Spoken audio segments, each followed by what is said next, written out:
we did get a pay-per-view We did. last night. AEW came to St. Louis, Shea Arena, to host WrestleDream. Really good show. Um, AEW doesn't have bad pay-per-views. I think for No. whatever you want to say about their build and how uninspiring the weekly show can be sometimes, they don't have bad pay-per-views. At all.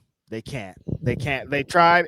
Somebody on the watch along last night was like, "What's the worst AEW pay per view of the year?" And Denise and I legit couldn't come up with an answer. Like I was like, I left Revolution upset because of the ending, but the show was awesome. Like I can't even think of like a bad pay per view. Like you could think of one that wasn't as great, but most of them have hit so hard, and like the action on them last night, it was really noticeable because they started off the pay-per-view hot, like, and they never took their foot off the gas. Phil, like, it was like as soon as the show started, we're going 1,000 miles per hour. We're not gonna do no talking segments, no nothing. It's just all fucking action the whole time. And somebody brought it up. It wasn't big stars. We don't have Osprey. We don't have Swerve. We don't have a lot of these people. But the people that are on it are still some of the best wrestlers in the world.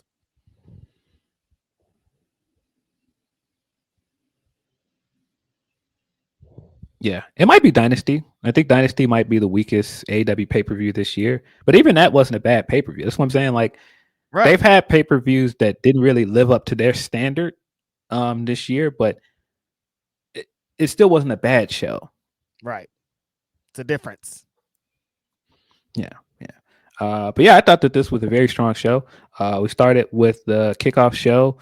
We had the Death Riders taking on Conglomeration in an 8-man tag match. The greatest thing about this was Conglomeration's new theme song, and they're trying to play that's clearly a riff off of 90s sitcoms like Friends and Saved by the Bell. I thought that was hilarious. I thought Conglomeration showed a lot of great chemistry in this match, working together. Even the stuff between Kyle and Roddy, which I thought was a lot of fun. Say what you want about these Death Riders guys, man. They get a lot of heat, man. They were getting booed, man. Especially Wheeler Yuta, man. And that guy was damn near getting booed out the building. Yeah, no, Wheeler Yuta's heat is crazy. It's been going crazy. I noticed when they were in Cincinnati this year, and he was out there with Mox, and people were cheering Mox. They were loving him, but they were still like, but nah, fuck Yuta though. Like we love Mox, he's great, but we don't like that fool. Like his heat is, it's different what he does there. I would like to say, Phil, I missed the first half of this. I just want to say this before we move forward in this.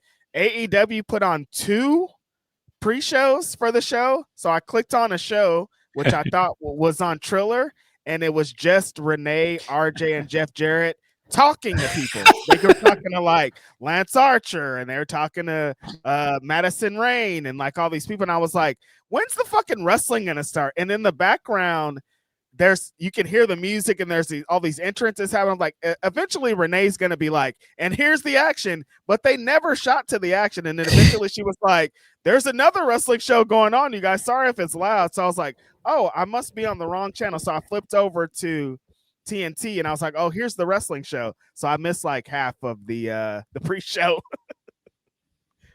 They have 2 shows. Good for them.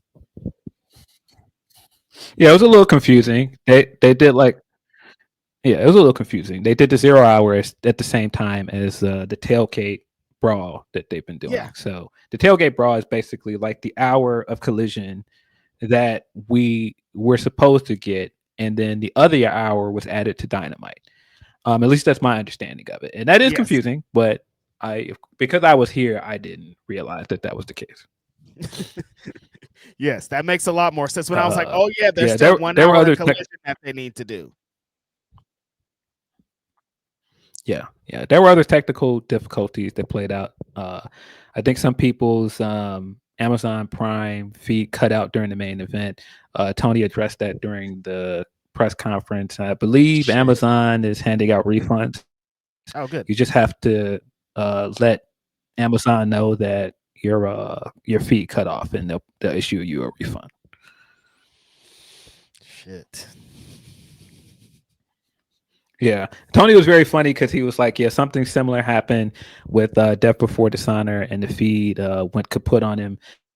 But because he owns that streaming platform, he could immediately respond to it. But he doesn't own Amazon Prime, so he can't do anything about it."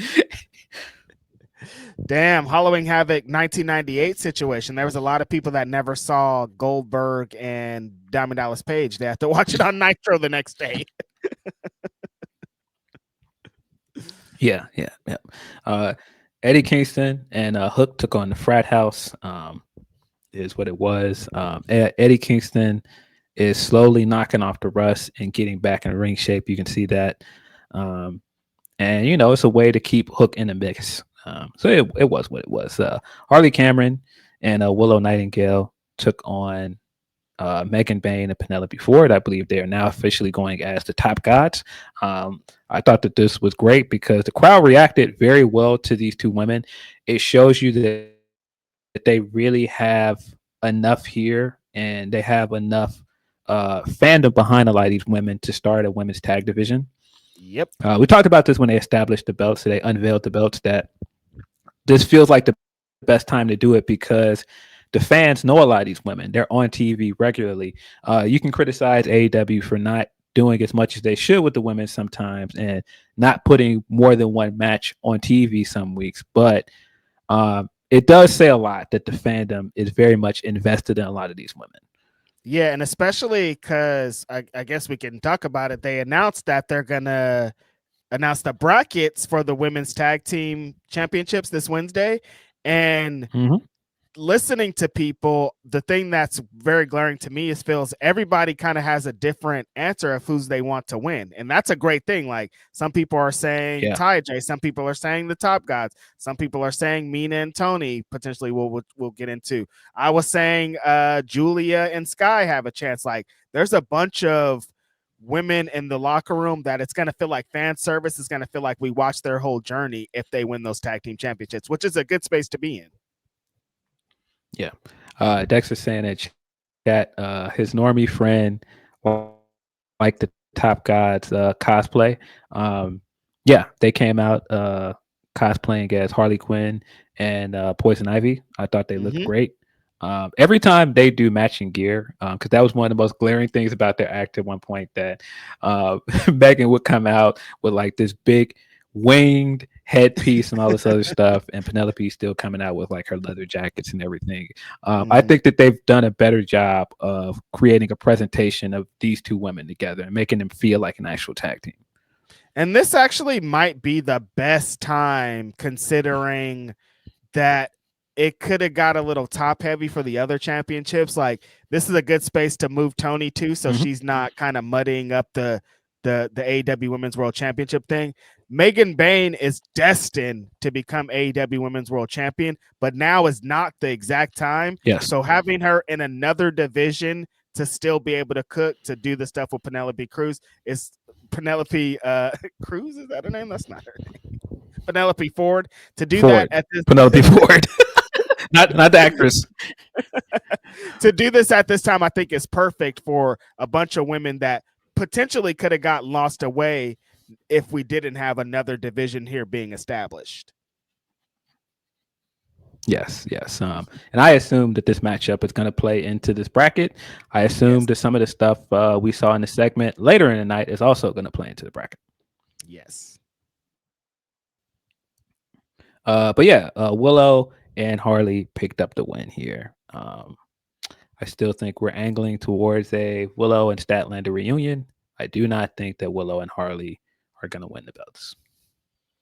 I do think there is some other woman out there that is destined to potentially win those championships with Harley, though. Like, I feel like they keep trying to establish her with somebody to really get locked in. But I'm in the same boat that you are in. I think that Willow and Stat are destined to do this thing. And I think that they eventually will win those Oh, championships too.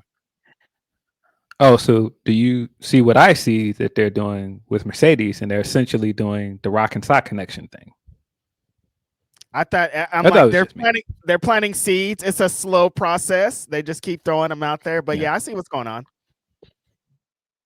Yeah. They're definitely doing that whole angle of Rock and Sock connection of Mercedes seeming more and more annoyed by Harley, but eventually it's going to turn into a tag team.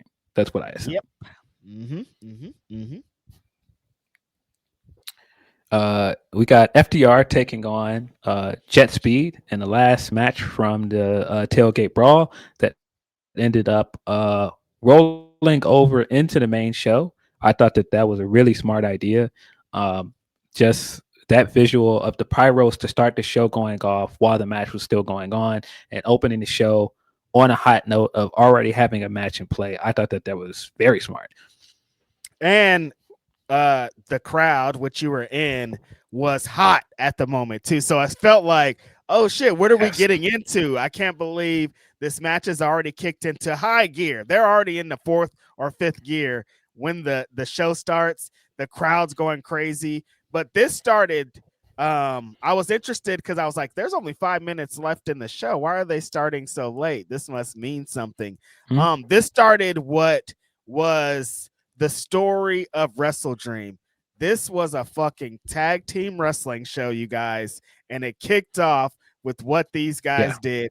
FTR has been trying to help the homies and Jet Speed get established as a tag team. They've been such a giving veteran team, and you saw a lot of it here on display. Like when they got into that fourth and fifth gear when this show started, and Jet and Mike Bailey and Jet Kevin Knight are going 1,000 miles per hour and they're flying all over the ring. And FTR is just being those aggressive guys and being in all the right spaces and being good bases, but then also mixing in their shit. When this got into high gear, I was like, oh, this is the kind of night that it's going to be. Like, we are in for something special.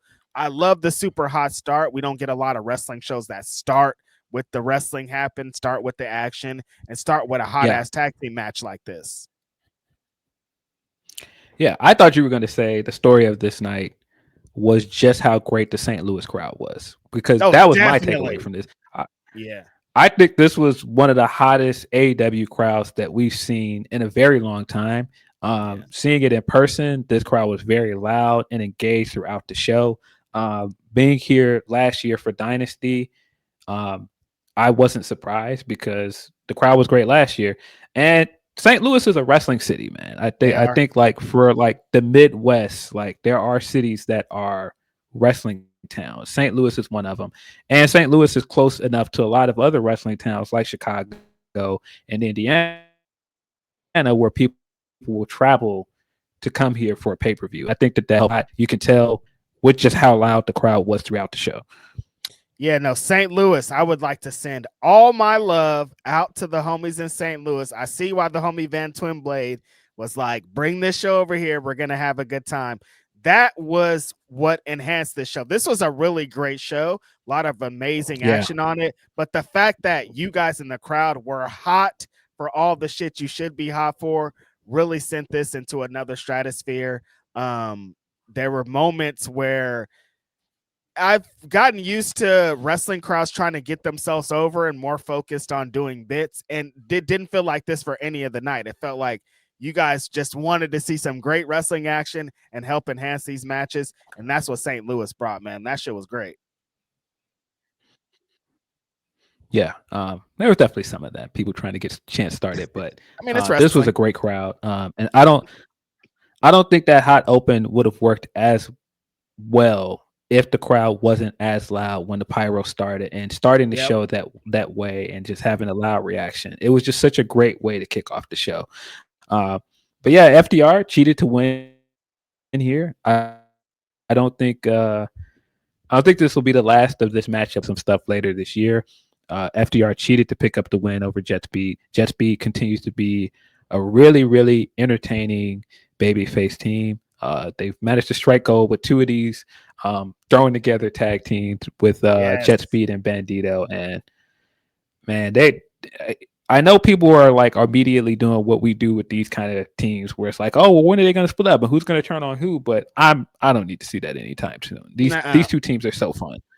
I love that because these are two guys that before they came into AEW, you guys on this pod heard me talk very highly about Kevin Knight, did some tremendous work on the indies, and then he went to New Japan and really took off. Mike Bailey, I've been singing his praises for a million years. I didn't know when they got him into a tag team. It's like, what could this? I don't know what this is going to mean. I've seen Mike Bailey in so many entertaining singles matches that I was like, maybe he's going to be wasted away. Nope. This has been the perfect introduction, I think, for both of them, Phil. Being in this tag team, having these exciting ass matches every week, being a part of something that feels energetic and different on the card has helped both of them become established in the company and get the fans behind them. Like they would have eventually gotten there because they're both great, but I think pairing them up early has really just helped and enhanced that and made them feel even bigger than they were previously, and it's helped so much. Like this tag team match was awesome when they, like I said, when they got into to the fifth gear and FTR starts to do that swarmy, they're over here, Stokely's doing stuff, they're pulling legs and they're doing all this shit, just like this is what you need. FTR and tag teams like that to counter the spot food, to counter all the crazy shit, and to add a little base to it. They're such a great tag team, man. FTR. Man, big fan of FDR. I think for some of the internet chatter we hear about FDR sometimes, I'm not trying to hear that. FDR is one of the greatest tag teams of all time, in my opinion. I think a lot of the hype around them is deserved. Yes. For the output that they've had from NXT to AEW, like it's Unreal. very, very well earned. But yeah, we got the official opening match of this show. Jamie Hayter taking on Tekla in a match where everyone from both sides are banned from ringside. That's going to play into what I would assume is the first ever women's blood and guts match. But this match was really, really good, man. I think it was very physical. It felt like a grudge match. I have my qualms with the fact that Tekla versus Queen Naminata had turned into such a fun grudge match on TV, and it kept Jamie out of the mix for so long that by the time they reintroduced Jamie, it was like, okay, but I just kind of want this to just be the Tekla and Queen Naminata feud. I would have liked to see Queen Naminata get a big match like this on a pay-per-view, which is unfortunate because they did start this with Jamie Hayter. If people don't remember, Tekla debuted during a Jamie Hayter segment, and so this was the way to come back around to that and wrap that up on a pay-per-view.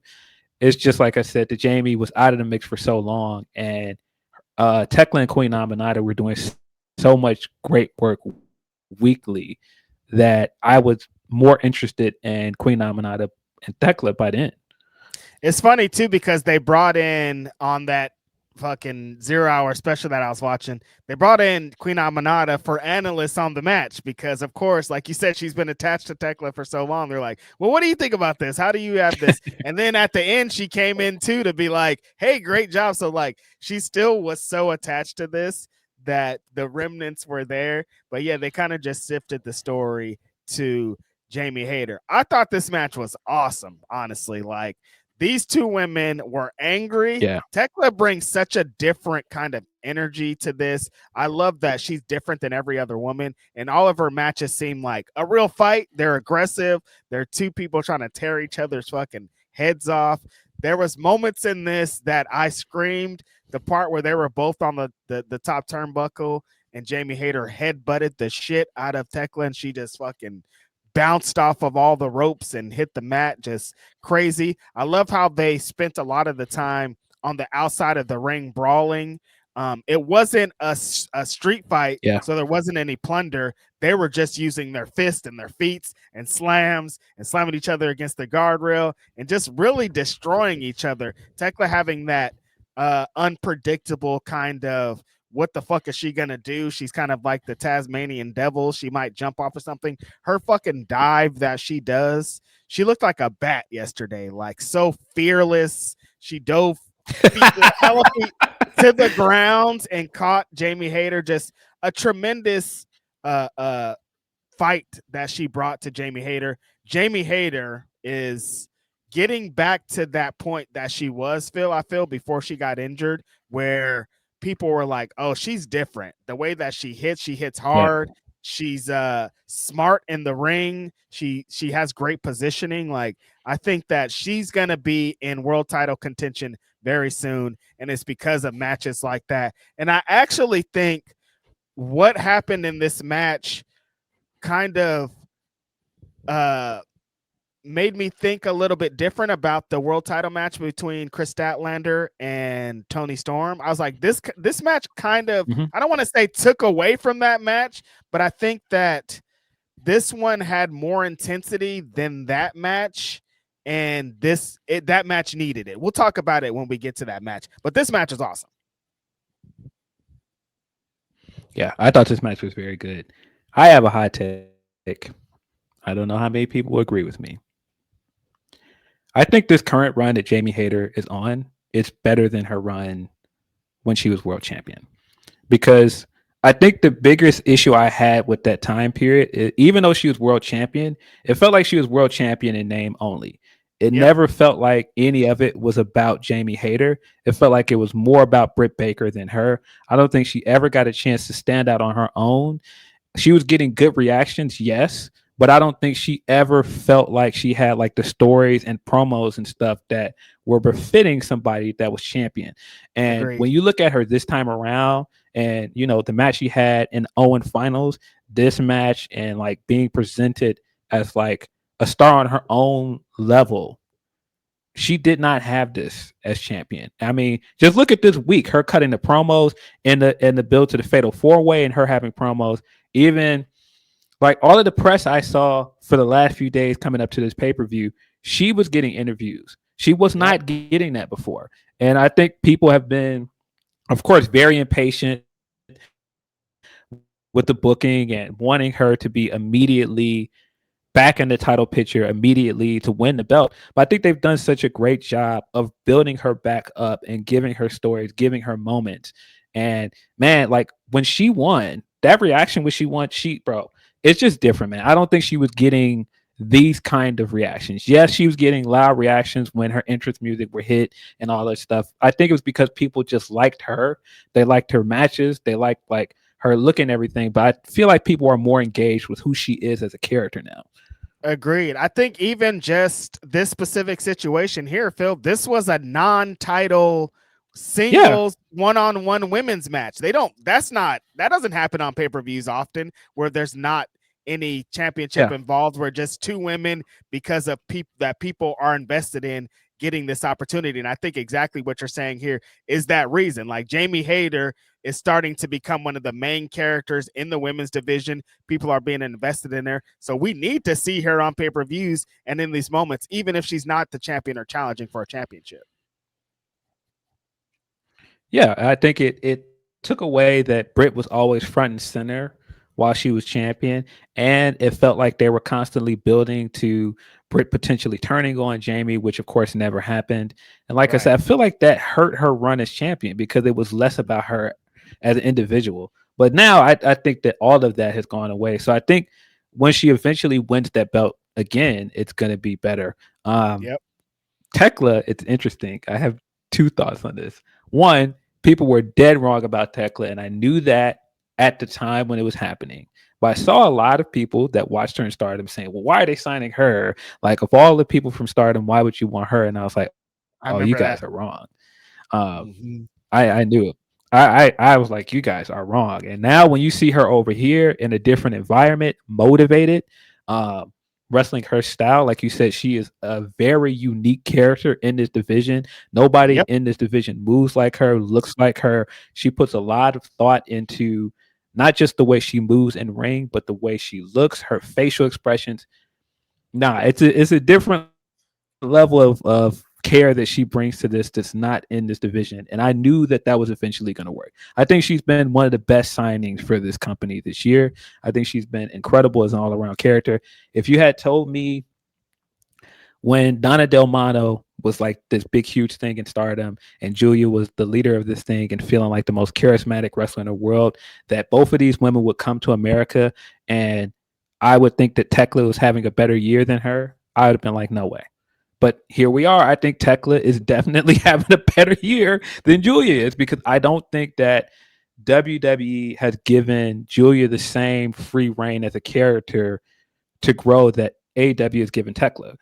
Right. Dude, when she made her entrance yesterday and she had she looked like a pro wrestler. Like I was like, this is the like when you think of pro wrestling and what it could be and characters and looking badass and having cool music and lights, I felt the vibes when she came out. And Big that's fan, bro. hard. That is hard to replicate these days in this environment. Yeah. And this quickly, the fact that it's working with this audience this quickly, and it's not like she was an indie wrestler in America that people are already familiar with. If you were familiar with her from Stardom, that's one thing, but a good amount of this fan base was not familiar with her. And within less than a year, she has all of her stuff over. I think that says all about her, man. Like I will never forget walking around in StarCast and seeing how long her line was already. I see it in our analytics. We only have that one short on our channel with Tekla, and it's one of the most viewed things on our channel. People are constantly coming back to that because, man, it just helps when you stand out. Yep. And I think she stands out in a lot of the right ways in this division. It's hard to do that these days, man. A lot of people can't. You can't teach that, as they say. A lot of people fucking stay up day and night trying to figure out that one little it factor to do it. And Tekla fucking figured it out, dude. She's just awesome, regardless. Like when the bell rings, you're like, she's going to be crazy. She's going to do some amazing stuff. She's going to try to kill this person. And she brought those vibes. Just a really good match all around and really good for both of those women to establish themselves without championships, like I was saying. Yeah, very glad that we're getting more things like this, non-title things that are going to fit into something moving forward. It wasn't just a non-title match for the sake of, it's building to something else. I think that that's the advancement that this division needs. And Tekla, like I said, this the way she moves in there, the little spider crawl thing she does, and then immediately jumps into the spear. It looks cool every time she does it. Like I said, her facial expressions when she sets up certain moves, so cool. At one point, she was like walking around, like, because the wrestler thing to do is like to walk around and have your arms spread, like, yeah, I'm the man. And she was walking around doing that. She turned around and realized there were people front row flipping her the bird, and she looked and was like, bitch. I was like, all right.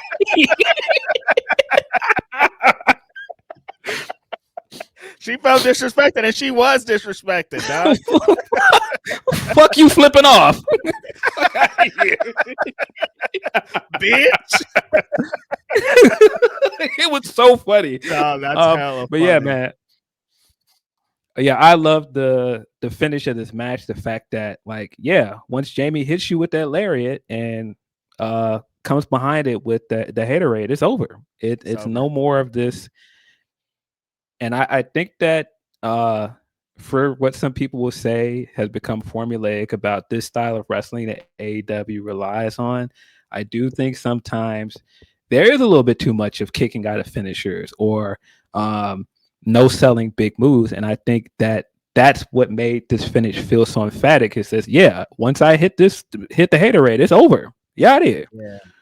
Finishes are not, it's a industry wide thing. Finishers are not protected as much as they should be. Yeah. And pay-per-views and PLEs and big shows could enhance that. And exactly right here is like, no, it's when she hits it, it's over. And I think there needs to be more wrestlers that establish and protect their finisher. Yeah. Jamie Hayter picked up the win. I don't think that this harmed Tekla at all. Afterwards, the other Triangle of Madness members came out, and like you said, Queen Naminata was standing with Jamie Hayter, of course, to set up the upcoming Blood and Guts match. Very much looking forward to that. I think one of the greatest things about this show is how much variety we got, and just how much it emphasized women's and tag team wrestling. Two things that we've talked about multiple times on this podcast that they need to focus more on and do that. And everyone that needed to shine. The women's division shine, the tag division shine. And there were certain people in these tag matches that shined even more, like we're going to get to in this tag match that came up here next. Yeah, we got the 500K tag team match. the newly reformed Jurassic Express took on the team of the Young Bucks. The Young Bucks entrance was hilarious. Yes. They had the old school ATM screen pop up with insufficient funds, transaction denied, and it just keep repeating that over and over. I thought at some point it was going to stop and some music was going to play. Nope, that was just the whole entrance. I thought that was really funny. I love that as heels, the Young Bucks are getting back into the They, energy around them that mhm. that we loved coming into this. Like a lot Yep. of BTE stuff and the spirit of what they brought to wrestling was missing. And as much as I think some of the elite stuff and EVP stuff worked, I think that was definitely missing from some of their heel stuff. It was like this makes it feel like classic Young Bucks. Like it feels like the thing that brought them the Yeah, prominence and the reason that we love them is because they were heels, but they were goofy and they were heels that let us laugh at them. And like there's so many heels that are like, I'm fucking cool. You better not laugh at me because I'm cool. And they've leaned into it. One thing I I'm really love cool. Yeah, about you're right. One thing I really love about this bit, Phil, is they've gotten over this money match, like Tony Khan doing a gazillion money matches on TV. People were on the internet like, why do you keep saying there's money attached to this? Like, we know that the wrestlers aren't going to get 450K or 50,000 or blah, blah, blah. Like, what is this thing? The fact that the Young Bucks have flipped this and been like, no, we actually need money matches because we like money. And they started to bring out cash and establish it that way. And it played into their Titantron and all that stuff yeah, kind of surrounding that, Nick blowing it at the casino. I'm like, the fact that they made this match, which is just a funny kind of tagline, into a real thing is so great and something that the Young Bucks would do. yeah. They're so good at wink, wink humor like this. And like I said, that's again what I felt like was missing because of course they couldn't get into specific stuff with the EVP stuff because you don't want to focus too much on, you know, the CM Punk stuff or the Brawl Out stuff or why they're doing any of this. And, that was part of my issue with it because if you're not going to go all the way in with it, just don't do it. And Right. so I think the thing that works here is you can play at things like people calling Tony a money mark and him, of course, using money to get his style of wrestling on TV. And these guys going, well, sure, hey, this guy's giving out money. We need it. I like money. Give us the money. It's so meta and it's so funny. Also, that playing into some of the other matchups that they've had and some of these other big multi-men matches. I think it's been really, really funny. Now, of course, it's a shelf life on it, but I think it's been Definitely. great. Mm-hmm. Jurassic Express are extremely popular. It makes you wonder why they waited so long to just reunite this team. Um, I, Luchasaurus, if you're a day one wrestler, AEW wrestling fan, you know just how over this guy was in his peak. Bro, when he does that dive to the outside in this match, it felt like the arena shook, bro. That guy was one of the most over wrestlers on the card. I'm not exaggerating it anyway. The crowd got loud. It was crazy. Yeah, it was a lot of that. It was like, well, why was this happening? Like, I know there was some stuff with the Christian stuff and how they wanted to tell this story, but it was so confusing as to why they had him as that kind of kill switch, nameless, faceless character who just comes in to chokeslam people. It's like, no, the reason that people got into him in the beginning is because he's a big man that does a bunch of wild shit. He's going to do a moonsault. He's going to flip over the fucking top rope. He does these wild choke slams that flip people inside out. Like it's not just regular big guy shit. He takes regular big guy moves and enhances them. And when he locked in, like you're saying, and the crowd was behind him, it was like, oh shit, damn, that this is the feeling, the vibes of when this show started. The most glaring thing about this match for me, though, Phil, this boy Jack Perry, rent has never been due for Jack Perry. There's never been a time where somebody's like, hey, where's money at? This guy was working like the rent was due. Like he was going 1,000 miles per hour at every time. Every spot you saw Jack Perry in, he was working like it was his first and last match. He was working like if he doesn't do a good job, he's gonna get fired. Like I don't know what they put in his coffee that morning, but he was going ham. I know he's been out for a while. Maybe he's just been stewing at home, but the way he was hitting his spots and being in every position and working like I was like, no, Jack Perry got some extras going on. He's got a point to prove with how he's working in this match. When you really think about it, he hasn't wrestled this kind of style with like the big flippy moves, the big like high energy crowd pleasing moves. He hasn't done that in about 3 years. And it showed because the way that the crowd reacted to it, it showed. But also, I felt very vindicated because I've been telling you guys I like Jack Perry. I just didn't like what he was doing. And it's partially because I seen him doing this stuff before. Yes. And I'm just like, listen, I get it, man. We had a little kerfuffle. We got like all of this stuff, and he felt like he needed to play into it.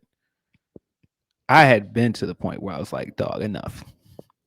Get back to the nostalgia. Get back to what made this guy a fan favorite with this company. I remembered that tag run. I thought Jurassic Express was extremely underrated as a tag team. Right. I thought their tag reign didn't get the credit that it deserved. Like I said, I seen this guy wrestle early on, and I saw why this guy was picked as the guy that was on all the promotional material when they were doing all the press stuff early on. He was out there front and center, and I'm just like, dog, get back to that. Get back to doing what this guy does. Like, I get it. Everybody eventually had to have their heel run and establish some depth of the character, bro. Gotta try it. I see you. I hear you.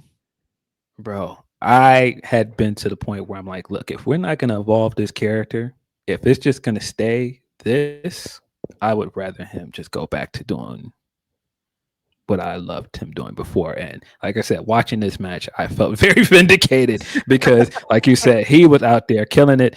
To your point about Luchasaurus, the thing that makes Luchasaurus so distinct to this company and what AEW does well is it's flipping the notions of what we think we know about wrestling on its head. And as soon as you see this guy, you think, okay, big power-based wrestler. He's going to come out and do stuff like Kane, do the big choke slams and stuff. But then when you actually watch him, it's like, whoa. This is like this big heavyweight that can move like a cruiserweight. Like, you're not going to see that anywhere else. And that's also part of why I feel like he was miscast as a heel, because it's like the thing that he does that makes him unique, you're taking it away. Right. Yeah. They try to make him into the classic brooding, gigantic second, the guy that comes in. Yeah. No, that's not what he does. That's not how you get this guy over. You can have people in that position. I don't think that's a dead thing, like a big man that comes in and chokeslams people, fucks people up. But that's not what Luchasaurus represents. Yeah, and I just don't think that it works as well with this audience. Exactly. I think it could have worked for a little while, but it went on for way too long. And just watching him last night, I'm like, bro, nah, this guy is a special kind of over, man. It's like almost comical how over he is, because it just kind of doesn't make sense. He just goes out there and does these big moves, and everybody's like, yeah. I mean, because it's ridiculous. Like, this guy's in a dinosaur mask. He's a gigantic guy who like trained lucha, and so he can do arm drags and fucking hurricane ranas. And it's like, wait, this isn't supposed to make sense, but he makes it all make sense. Yeah. Young Bucks have had multiple matches like this year on pay-per-view where they get in there with another established tag team and tear it up. I thought that they tore it down. This is one of the best matches of the night. To no surprise, with just how good the Young Bucks are, I still think that they're low-key / high-key tag team of the year. This was really, really good. Jurassic Express picked up the win with the countdown to extinction. Really good finisher. I think it looks great. I think them doing the countdown is eventually going to get over as well. You just wait. Eventually, the crowd's going to start yelling the countdown with them. Unfortunately, countdowns in wrestling are one of my least favorite fucking bits. I hate it. When Drew McIntyre started to count down the Claymore, I was like, I fucking hate this. It's stupid. The wrestler can hear you counting down. But I understand because the fans fucking love that Well, shit. And it it's makes funny sense. because I talked about tonight with somebody. Yeah, but see, I think it makes sense because the literal name of the move is Countdown to Extinction. So for them doing the countdown, I think it worked for them. It never worked with the Claymore because the whole idea of the Claymore is that it's supposed to be this big sudden move. So if you do a countdown, you're preparing people for it. It defeats the purpose of the finisher. 1, 2, 3, here I come. But yeah, it's a little bit different with how Jurassic Express does it. Yes, would also like to will also like to say, because I don't know words, Young Bucks are the fucking tag team of the year. Every match that they've had has been either from good to great or amazing or the match of the year. Like the way that they've taken criticism and the way that things have changed and implemented BT segments and doing the stuff that we described here, while still, when the bell rings, being who I think is the greatest tag team of all time and working and still adding new things to their arsenal and still being absolutely insane and paying tribute to old tag teams that they're in and doing a goddamn gazillion moves and a gazillion kickouts and all the things that you loved about the Young Bucks. They play the perfect foil, the perfect foe, the perfect opponent to people like this. That's why the Swerve and Osprey match was so great, because when you just have a team that's giving but also is going to do amazing things, they're going to get over on offense and on defense. Like the Young Bucks are who they are for a reason. And when you lock them up in a tag team match like that, it's hard to beat. And like I was saying, tag team wrestling was on display. But the thing I liked about it most is like there was 3 very distinctive tag matches on this, and they all felt completely different. Yeah, agreed. I think that was the same thing that worked with the women's matches. We had 3 women's matches on the show, but they were all completely different matches. Mm-hmm. But yeah, I really enjoyed this. One of my favorite matches on this show. Then we got the Tornado Trios match to determine the number 1 contender for AEW Trios Championship. I didn't even know that that was a stipulation until I just read it now. Um, but the Hurt Syndicate took on the demand. I saw a lot of people saying, why would you do a big street fight to get another match? Because usually the street fight is supposed to be the thing that ends the feud. But now knowing that that's a stipulation, that's why it's to set up the team to set up to go for the trios. And just with how hot this crowd was, and I think the crowd started hot with the hot open. But after that tag match, the crowd was louder than it had been throughout the night. And so Yeah. by the time this trios match started, the crowd was biting on everything. It was up at that point. And I thought, like, I just continue to say, man, for whatever people will say about Hurt Syndicate online and like some of the talk about like politics and stuff, bro, never gets old watching these guys throw people around. It just, I don't care when I see it, it just never gets old. Bobby Lashley is incredible, man. Shelton Benjamin, man. I legitimately think Shelton is one of the greatest wrestlers of all time. Like, just, Facts. I mean, the suplex spot he did where he suplexed out to the outside and he just stood there and the crowd is reacting and waiting for him to do the dive and he's just standing there soaking it up. Dog. That's amazing. Phil, I was saying this is a 50-year-old man. Like that, this guy that did that incredible toss to Ricochet, tossed him 3 fucking rows to the outside of the ring Bro. into a moonsault, and then hit an over the rope tope con hilo perfectly. And this is a 50-year-old man, you guys, and he's amazing. He looks great. His Bro. step up knees that he's hit, that he continues to hit, that always hit perfectly, insane in this match. Wild stuff going on there. Yeah. But yeah, like you said, Phil, this Bobby Lashley thing, we're getting to a point where it's like, all right, you guys, we got to do something about this. Because when Bobby Lashley Dog. gets into it's up mode and he's running around the ring spearing people and he's spine bustering people and he fucking fires up and the crowd's behind him, it's like, oh yeah, this guy's a fucking world champion. This is a world class main event wrestler. And I like this Hurt Syndicate shit, especially when they do tornado tags, but this guy needs to be in the main event. Yeah. When he's running around and just like clotheslining people, hurling people across the ring, and just annihilating fools, it's like, look, it's fun seeing him as a part of an ensemble. This guy's a singles wrestler. At the end of this match, when Hurt Syndicate won, and they're all three of them are standing in a ring, and the crowd is chanting this. I don't know if you guys could see this on TV, but afterwards, he goes and he's standing on the other side of the apron and he's hyping the crowd up. You gotta give this guy a singles push, man. Mm-hmm. This guy's a main eventer, bro. Like, just in that moment of seeing it in person, I already knew, but seeing it in person, I'm like, dog, this is a singles wrestler, man. Yeah, they didn't show that moment that you're talking about on TV. Yeah, I'm telling you, if you had seen it, you would have been like, nah, dog, get this guy in the world title picture. What are we doing? What are we doing?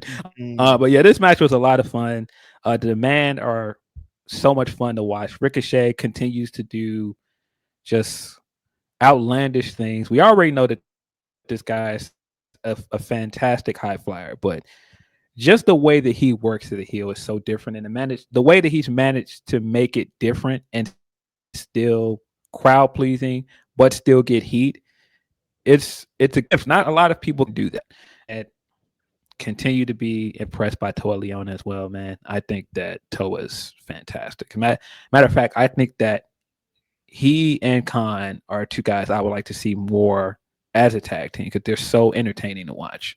Yeah, that's what's so exciting about what this show represented and tag team wrestling kind of being on display is like the division is thriving right now. There's so many talented tag teams. And I think these guys, I love them previously months ago when they were not with Ricochet, but their stock has risen so high being with Ricochet and specifically being locked in this feud with the Hurt Syndicate where it seems like they're in a fucking fight every time that they're in a match with them, but it's made them look like superstars because Toa looks like fucking badass every time he's in there face to face with Lashley, fucking throwing blows.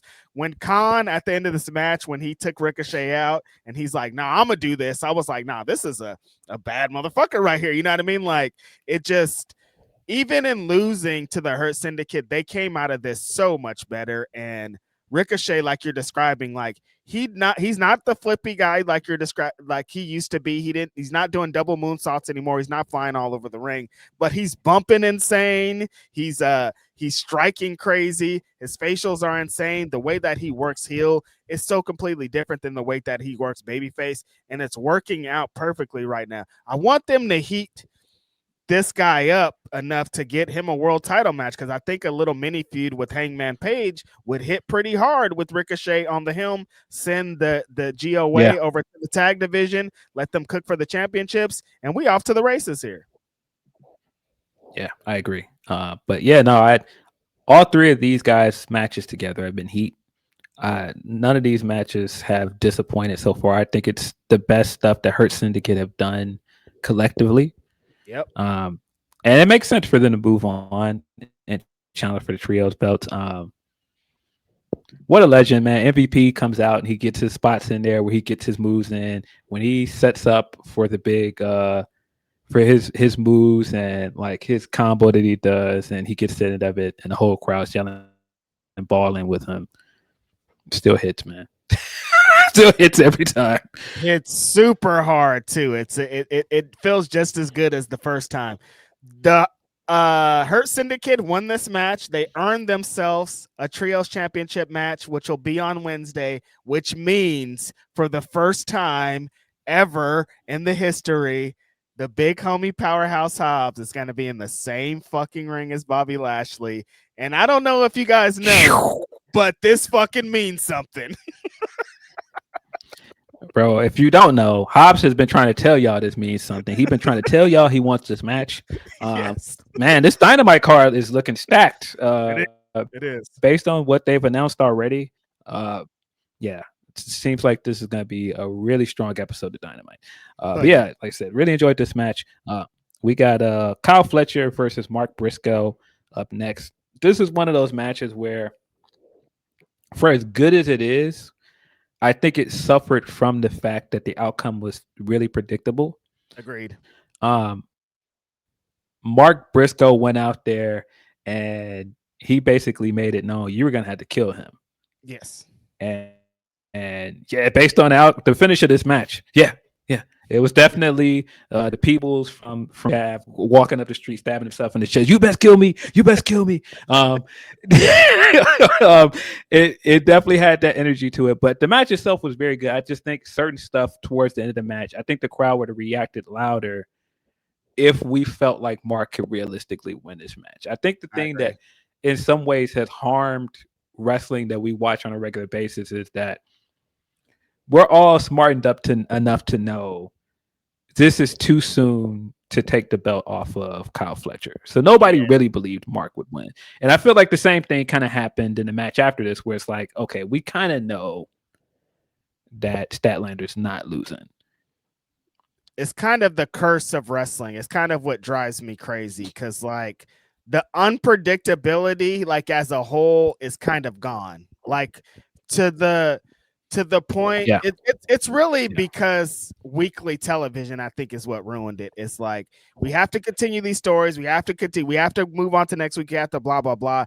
There can't be unpredictable things because, like Phil's saying, we're thinking about the next match, or we're thinking Kyle Fletcher just won, so there's no way he'd be able to lose this, or no way that he should lose this, and that might have made people upset if you didn't give Kyle Fletcher a chance. That unpredictability kind of being eliminated has hurt a bunch of matches, and I think it hurts some stories, and it's unfortunate.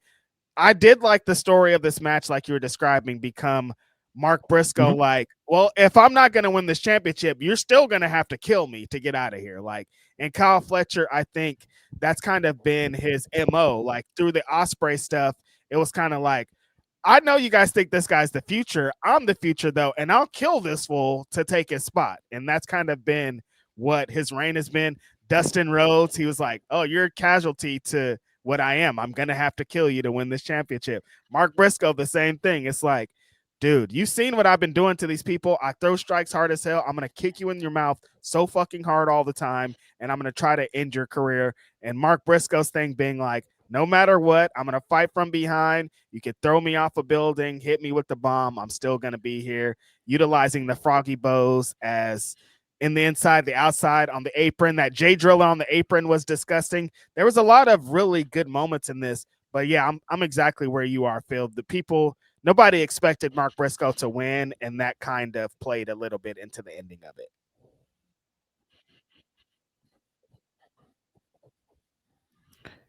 Yeah, but still very good match. Kyle Fletcher, like you said, looking at everybody like super hot fire, like, oh, you're a victim. Like, I'm about to get you up out of here. You don't know it yet, but I'm gonna hurt you. You're in my way. Like, I'm not trying to wrestle you again. I've had enough of you. I've had enough of these kind of matchups. I had enough of people acting like you're in the same category with me. If I gotta hurt you to make sure that that's not a thing anymore, yeah, I'm gonna dump you on the top of your head, and I'm gonna kick you into oblivion. Yep. And he's done it to a bunch of people, and he did it to Mark Briscoe here, and it hurt. And all of his offense feels like it's really fucking people up. Yes. Yeah. I thought the match itself was good just because of just how good Mark Briscoe is as an underdog. Him continuing to kick out of all of these big moves, and his comeback spots hit so much. Like, but like that final stretch of the match where Kyle Fletcher was basically like, enough. Get this guy out of here, bro. When he gets into the final stretch of like, oh, he kicked out of that. Okay, enough. Let me kick this guy in his head and let me show you what time it is. I'm about to dump this guy and do this crazy looking brain buster on the top of this turnbuckle. Get him up out of here. Yeah, enough. Kyle Fletcher is fella funny where he's like, okay, the brain buster didn't work in the middle of the ring. I'm just going to take you up to the top and drop you on it because I'll kill you. I don't care, dude. I want this championship. I want to be the best wrestler here.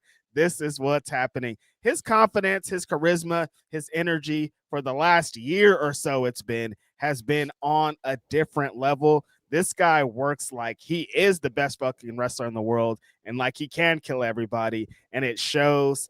And the reign isn't ready to be over. I'm loving what he's doing on Collision and holding that championship, and it's because you're getting matches like this. Yeah. Uh, Even though I'm saying that the outcome was predictable coming out of All Out, and he needed this kind of win Yeah. after losing to Hangman, I think it did what it was supposed to do for him. That it reestablished just how dangerous this guy is. That not just that this guy is a really good wrestler, that he's a guy we should keep an eye on, but also like it added this edge back to him, like putting him in there with somebody as beloved as Mark Briscoe, who is such a good underdog, and having him beat him in such a definitive way like that. He needed this. He needed this to really establish again, like, nah, all of y'all favorites that y'all keep thinking is gonna get in this ring with me. If I have to, I will hurt this dude. Like, Mm-hmm. this guy out of here. And not even just if I have to. I'm coming into the match already knowing I'm about to hurt this guy because he's in the way. Yeah. This guy does a top rope brain buster as his finish, and that's just not normal. It hurts. Yeah, yeah. But yeah, very strong match. The crowd bid on all the false finishes in this match. Like I said, the stuff that the crowd wasn't as loud for, I just think it's because we all expected the outcome. Right. But you know, that's a minor gripe when the match is that good. Agreed. The match was hard, Uh, super hard. Let's not take away from that. yes. We got Chris Statlander versus Timeless Tony Storm for the AEW Women's Championship. Um, I really like the story of this match. I don't think that it was executed as well as they wanted, and I don't think that it hit. I don't think it hit the highs that it needed to, though.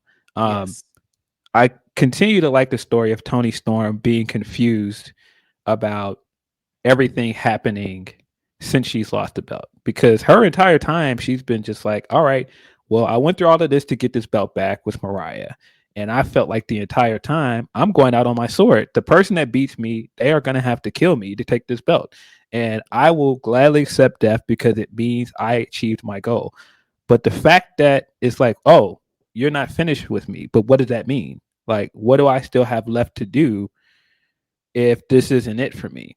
Mm-hmm. Um, and I think that that's a really good story with just the concept of the Timeless Tony character and what she's done for the past 2 years with this character. But I also like Statlander coming out and having the video package that just like plays into her evolution as a character with this company for 5 years, and the fact that she's still trying to find out exactly who this version of Statlander is. I like that she's adding more and more of the alien bits to it. Because I never hated the alien gimmick. I know some people did, but I think it was one of those things that's weird and kooky. It's wrestling. It's one of those things that I love about wrestling. Wrestling. Wrestling isn't like anything else. As and so I think like it's nothing wrong with doing something like that and maybe doing like a more refined version of it. Maybe that's what she's attempting now. But I never minded the alien gimmick. So I think it's good. Um, the story of the match itself of Tony trying to go in and initially chain wrestle her, and then Mm-hmm. Statlander proving Gabby Steph the way of I can do everything you can do, but better. And then she's trying to do all the other stuff with her, and then Statlander's like, "No, I'm stronger than you." And then she keeps trying to come up one step more. No, I'm faster than you too. I'm more athletic than you. No, like I think Tony at every turn kept trying to go. I'm as good as I've been established to be. I have been a 4-time women's champion and a face of this division for so long for a reason. But you're in there with a woman that has proven every step of the way in this match with you, going head to head with you. No. Beating you was not a fluke. I know you wanted people want to make it seem like it that I got this fluky pennant. No. I always was supposed to be here. I was overdue. Yep. And I love the kind of story that played into the match towards the end of Stat being like, I want it to be definitive. I want it to be, you can't debate this. You can't say you were on your worst day. You can't say, add any excuse to this. I'm going to beat you in the middle of the ring with the submission, make you tap out. Yeah, I think, like we talked about a little bit, the outcome kind of played into maybe why fans didn't super get into this, like you're saying. We Yeah. kind of was like, Stat's new into this. There's no way she should lose this. It's too early. What's the match going to be and how they're going to tell the story? I don't know if people totally connected to what they were telling going into this match of, like you're saying, Tony's into Yeah. this. I'm still kind of shocked. I don't know what happened, but I would like a rematch and I like to beat that. And Stat just being like, I've been wanting this match. I've been wanting to beat you. It was kind of on some sportsmanship shit, but also like Stat having to Yeah. prove herself. And I don't know if it hit that intensity level that was going to get behind it. Like I was describing earlier, the Tekla and Jamie Hayter match, even though Queen Amanada was attached to a lot of the Tekla stuff, you still got that. You felt like Tekla and Jamie Hayter are going to tear each other apart. They did a couple of backstage segments where they're fucking beating each other's ass, got to be separated. There's some intensity, some kind of thing. And I don't know if this match ever got to that intensity point. It was a great match, a bunch of great counters. I love the like the submission thing kind of being the glue that was holding the match together. But the crowd was like waiting for the moment that Statlander was going to win. And I think that kind of played into why there wasn't as heat as much as there should have been. Yeah. I just don't think the match had the heat that uh he wanted. Especially, it's kind of hard to do this kind of match, and it's a babyface versus babyface match. It's just Right. one Also, upsmanship styles match. So it just didn't have it just wasn't set up to have the kind of intensity that you're saying that the other match had, because this match has been built as like this, like, oh, I hate her, like this is a grudge match. This wasn't that. This was Tony trying to establish that I am everything I say I am, but at the same time, Statlander saying you are everything you say you are, but you never faced me one on one, and that was the reason why I didn't get this moment years ago. This was delayed. I always knew that I could hang with you. Everybody else just didn't know it yet because it hadn't been established. And I, like I said, I like that story, but I don't think too. that I don't think it did what it was supposed to do on this card. And I think it's partially because the card was long. Yep. Um, and Yep. some of Yep. the high notes of the show, the crowd was a little exhausted. So when you get to this kind of style of match, it just doesn't fit the same energy as something like you said that has the intensity of uh, Jamie Hayter versus Tekla, or the big high spots and the big like insane stuff that happened in some of the other matches. Right, because you follow the tag, the Young Bucks and Jurassic Express, and they were fucking doing everything in the world. There's a million kickouts, there's false finishes, there's jumping, there's flying, Yeah, all kind of shit. And this match was just kind of two women trying to prove who's the best. And there's nothing wrong with that. They did a lot of good stuff in it, but the crowd is going to maybe take a rest or feel a little bit indifferent about what's going on there. And both ladies worked hard though. yeah, yeah. I still thought it was a good match. Of course, correct outcome. Statlander picked up a definitive win here over. She attempted the same pinning maneuver that she tried before, the seatbelt. That didn't work this time, but she hit her with her finisher this time and outright beat Tony. Tony rolled out of the ring very dejected.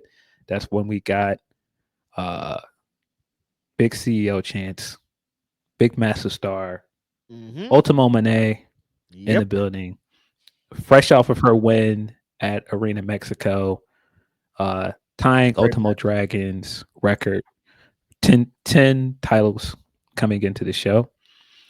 And so also just broke Jade record for longest reign as TBS champion.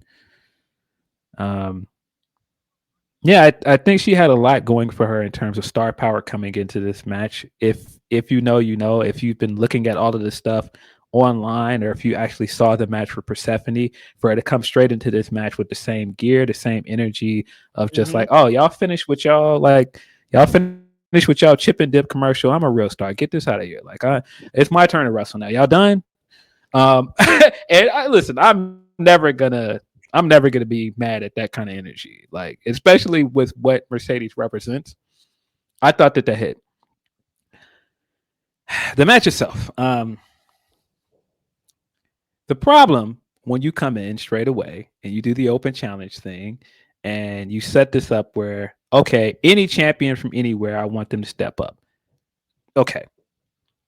When she said any champion, I said, all right, it's either going to be Shuri, it's going to be this big surprise, or it's just going to be Mina. Mm-hmm. And I think I tweeted that it's either Shuri, it's just going to be Mina. And so when it was happening and Mina's music hit, I was like, yeah, that makes sense. Now, Mm-hmm. story wise, that makes all the sense in the world. Coming into this year, Wrestle Dynasty, Mina versus Mercedes. You already had this match set up, champion versus champion. Mina has not beat Mercedes yet. She's been in multiple scenarios with Mercedes. She has not gotten over the hump yet. She has not gotten this win. So if anybody wanted to step up to the table, not just because she's had all the matches with her this year and she hasn't been able to get over the hump, but coming into this year, that was always Mina's dream opponent. She had been saying for the longest, I want this match. When I come to America, that's why I want to wrestle. So it made all the sense for it to be Mina. I don't think that fit the hype that you were setting up here. And this interim Ring of Honor television title thing was a complete and utter flop. Yes. It made no sense. Yep. You set this up after a very, very good match on a Ring of Honor pay-per-view where Mina won. Mm-hmm. And afterwards, Red Velvet came out to set up an eventual match between them. We're red. Which is now never gonna which is now never gonna happen. The second Mina becomes interim Ring of Honor television champion, you put her in a match with Athena where she loses. Okay. Now you're putting her in there with another champion and she loses. Why did we do any of that? What did this actually do for Mina? I mean, you can say character wise, what this has done for Mina because it sets up the stuff for the tag team stuff that we'll talk about in a second. You can say Yes. that, all right, this sets up some stuff with her and Mercedes to eventually get a rematch. But as a champion and for that television belt, what does this actually do? If you were going to do this, why didn't you just have Red Velvet vacate the belt? Like, I don't see what this has really done for either of them, Mina or Red Velvet. Yeah, the interim title really muddied things up heavily. Cause like in the back of my mind, that's what I was thinking the whole match. I'm like, so Mercedes is gonna win that interim belt that isn't even like Tony Khan has said before that interim belts aren't really the vibe. He just kind of does them because of blah blah blah. So why is Mercedes winning that here? I didn't really understand what was going on. One, when Mina came out, I was like, I think Mina actually is going to beat Mercedes for this TBS championship. Brother, was I wrong?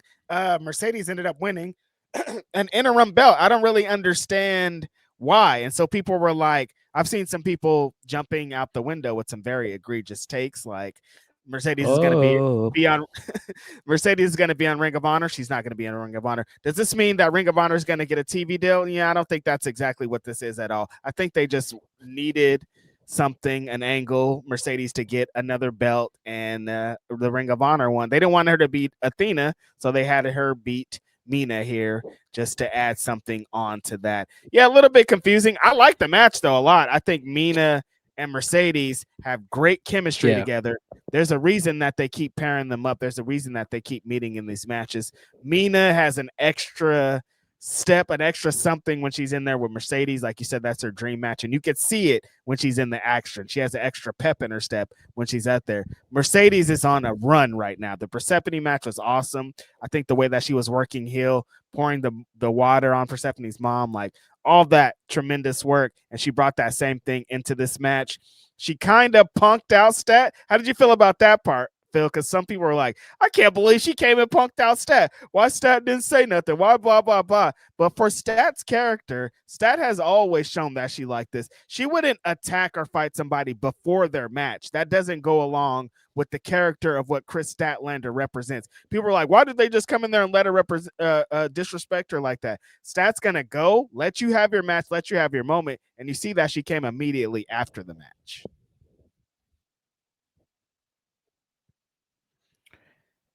the outcome and the match itself, I don't have a problem with. It's Mm-hmm. just the interim stuff and what this actually did for me that I don't Right. like. And Right. I think the most bogus thing about this is you set up this idea of a match with Red Velvet to settle this and make a lineal champion that is now never going to happen. So Mm-mm. it now makes me feel like, okay, well, again, what was even the point of that? Like, yeah, I didn't like that aspect of it. The the stuff with Mercedes, I'm fine with because you're setting up the cracks in the surface here. Yeah, she is a big star. Yes, she is one of the greatest wrestlers of all time. Yes, she is everything she says she is and more.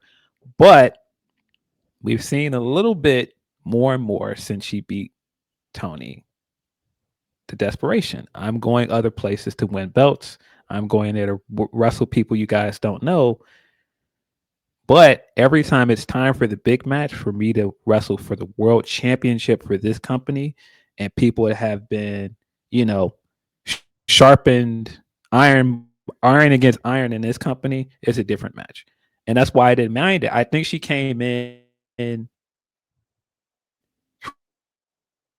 trying to big business everybody in this match, Tony and Statlander. You see, she still has not. I think that's very telling. She came out there and after Statlander won and was popping fly, but she didn't do any of that when Tony was just in there because Mm-hmm. that loss to Tony still means something. Yes. And I think the whole idea of winning this match and winning an interim belt, still running around with the Owen belt, even though it's not a real championship, is just a prop. It's the same thing with this belt. It's this lineal belt, the interim belt. It's not a real belt. It's just a prop. You're just trying to pad your stats to go, I'm the greatest, but you still ain't won the big one here. You haven't beat Tony. And I think this is setting it up for her to lose to Statlander because I think the point is going to be continued to be put across. You got to step it up to a different level to win this belt. You can't just show up and think, oh, because I'm the biggest star here, that's going to be the thing. Hey, we already know that. But when the bell rings, it's different. It's a different level of desperation because I need this belt if you're Tony to validate who I am. And I think for Statlander, somebody that's been waiting for this moment for 5 years now to get to this, no, you're not just going to come in here and beat me and add this belt to your collection. Yeah, I thought that's a really good storytelling element too of Mercedes being so scared of Tony that she wouldn't even look her way when she was after she lost to Tony. She was like, "I'm not going to be out there when she's around. We're not in the same spaces. Don't mention her name next to mine." Like she was lost. Soon as Statlander won the belt, she was like, "Hey, what's up with that belt though? Like we've had matches before. I didn't Yeah, beat you. Let's get in here." and and not just that, hasn't mentioned that world title since she lost to Tony. But now that it's on somebody that I beat twice, oh hey, what's up with that belt? I like it. It's a great storytelling bit. She's like, "Look, we've had matches before, and I beat you in both of them. So let's do it again." Yeah, I got your number. We're going into full gear. Why I beat you before? Yeah, now I'm feeling real confident. And like I said, I like that aspect of it. The match itself, I thought was very good. Like you said, Mina brings a different energy to her matches with Mercedes. I think Mina, like Tekla, has brought a different energy to this AEW run altogether. Though I think she's been wrestling some of her best matches this year. Um, Yes. I got this match in terms of like the holds and like that big like the plancha she does where she does like the corkscrew plancha she does. Mm-hmm. It looks good. I thought she did a lot here to put across like how much it meant to her to beat Mercedes. Like you could feel the desperation and a lot of stuff she was trying to do to prove herself against Mercedes. And then Mercedes just cheated to beat her, which I think is supposed to play into this. I at some point Mina is going to get a rematch and Mina is going to beat her. I don't know Totally. when, but I do feel like that's going to happen. I just don't feel like it was going to happen here. But I also think that that's what harmed the interim title thing. I think you should have pushed that match out Yeah. if you weren't going to settle the interim title situation first. I mean, is this where's Red though? Is this gonna lead to Mercedes and Red? I do like that.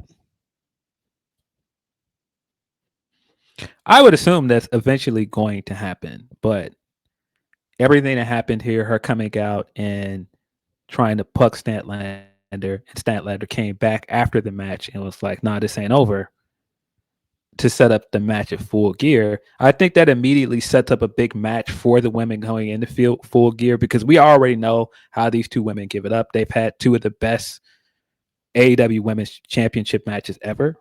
Yeah. And so now it's different stakes. This is for the world title. And like I said, I do think Statlander is going to win. I think Statlander is going to win. I think it's going to continue to push this idea that people are not noticing that Mercedes, for all of this stuff she's doing, going to Mexico, coming out to the Selena record, and continuing to show you guys, look, I'm a big star. I'm a big star. You can see more and more. There's little bits of signs of insecurity there that I think are smart. I still think they've got to really settle in and give her like the big major storyline to sink her teeth into. But I do think they've subtly done some really good character stuff with her. And I hope that that's what this is. Like, I hope that her and I wonder, get to flesh this out and tell this story on TV, you know? Yeah. I think it's a good sign that they're already setting up the match weeks before we get to Full Gear. I wonder what is the status with Red Velvet. I felt dumb after I asked my question at the scrum, and I was like, oh, I should ask what is Red's status. But at that point, then I couldn't get another question in, and nobody else asked. So yeah, where's Red? I haven't seen her. With really thought we were leading to this match, and that's where we were going, but I guess not. Yeah, she did tweet after the match. Everybody's doing the big eye emoji thing, so she did tweet some eye emojis, and she did make some inclinations of a matchup going after this. But yeah, I don't think that this helped Ring of Honor. I don't think that this helped that situation with the television title. I just think that this whole interim reign ended up being kind of pointless for me now. And it didn't give me, I wasn't like, oh, Ring of Honor is going to thrive off of this. Mercedes is coming to save the company, like some people for some reason started thinking of. I did not come away thinking that. Yeah. I think the segment we got with Mina and Tony was good, because of course that's going to set up them, what I would assume, teaming up to be a part of the tag team bracket, because they have the moment of them coming backstage. If we've lost everything, but we still have each other. I think that's smart. I don't think they're going to win the tag belts, but at least that sets them up to be a factor in the big tournament moving forward. Yeah, I think that having them in the tournament and one of these tag teams potentially getting a big win against them is going to be worth more than them winning the belts. Yes. Up next, we got Bro Dito versus the Don Callis family. I won't spend this entire time gushing over just how unreal Bandito is, but I don't understand where this man came from, how he's able to do some of the things we've seen him do. It is really insane. Just a phenomenal wrestler. But at some point, people were talking about what has this signing done for Okada, and like Okada's a character and all these other things. Okada's another guy like Mercedes. When he shows up next to some of the other people here, you get an idea of who this guy is and why he was signed. Buddy, it looked even better when I saw it in the stream, but being in the arena after all these other entrances are happening, and that single spotlight came down on him in the middle of the arc, and he stood out in all the, I was like, dog, this guy right here is different. He's different than everybody else. Like, one of the coolest entrances of the night, like seeing it on the stream and how the camera like spun around him with the spotlight on him. Dog, this guy is just, and then he goes out there and wrestles like that. Like, yeah, when there's still people on the timeline that slander Okada, that are like, he's wasted his time, he's blah blah blah, and then you see him when he's on display and going 100 and doing bits, and you're like, that's Okada though. He's still one of the best wrestlers of all time. Like in this match, when he caught Bandito with that drop kick out of nowhere, it's like, Oh yeah, Yeah, that's him. It's Okada. I forgot. yeah, yeah. Takeshita coming out for the first time in front of the AEW crowd with the IWGP World Heavyweight Championship got the reaction that I thought. But then, like I said, Okada came up behind him, and it was like, oh, that guy is different. That Mm-hmm. guy's that guy's aura is different than anybody else around here. Not just anybody else Way in this match, anybody else in general. Like mm-hmm. that guy is different. But yeah, this match was amazing. For me, match of the night. Mm-hmm. Uh, I mean, Brodito has been so fun to watch together. As much as I'm sitting here saying Bandito is like this amazing wrestler, he comes out there, does his kip up. He did that handstand where he like slowly pulled himself back up That and was a then went, breakdancing move. bro, just like unreal. But at the same time, there were so many moments in this match where I was so happy for Brody to see him in there with the level of wrestlers and hanging with these guys, hanging with somebody as good as Okada and Takeshita, and being able to go back and forth and do these big strikes with them, and having the big uh cannonball sentons in the corner, and like the way that the crowd was reacting every time he would get a big moment. I think that's just such a good sign for it is. I mean, this was a guy at one point that was taking part in almost every tournament you want to name with this company, and he kept losing. And I think it means a lot that he did finally get a tournament win this way, even though it was in dubious fashion. um, he did get a tournament win this year, and then got such a great run with Bandito. At every turn where we keep expecting them to lose, they somehow keep pulling out these wins on pay per views, and Yeah. it's really crazy to watch. I think it's hard to get a one of these kind of teams, these Frankenstein tag teams, um, to do what they're doing, because we just talked about it, like how a lot of us as wrestling fans think we can predict all of this stuff, and so at every turn we keep going, oh, they're going to lose here, like they're going to lose here, and they keep somehow winning, and I think it adds to just how fun they are to watch. Yeah, I talked earlier about the homie Jack Perry and him going 1,000 miles per hour was great. He had an amazing showing. The MVP of this show and the MVP of the last like 5 major shows, fucking Bandito. Like you said, Phil, I don't know where this guy came from. I don't know what he did on his time off. I don't know what kind of supplements he be taking. I don't know what kind of wrestling he be watching to prepare for this, but he's a different breed of human. Some of the things that he does, like we were talking about Takeshita earlier in his Zack Uh, Sabre Jr. match and working with one arm. Bandito is working with one arm here and still doing all the working one arm better than guys with two arms, working one arm better than your favorite wrestler. I can't believe some of the feats he does. Some of his German suplexes are insane. When he turns up and he starts going 1,000 miles per hour and he's flipping everywhere and he's doing all these things, like this guy is. We talk about AEW World Championship. They're going to have to factor this guy in. Like, I know that they just think he's just another guy. This yeah, is not just another guy. Like, Bandito is fucking, I don't know where he did or where he came from, but he's representing something different. He's exciting. His spots are crazy. He hits stuff perfectly. Like, this guy is different.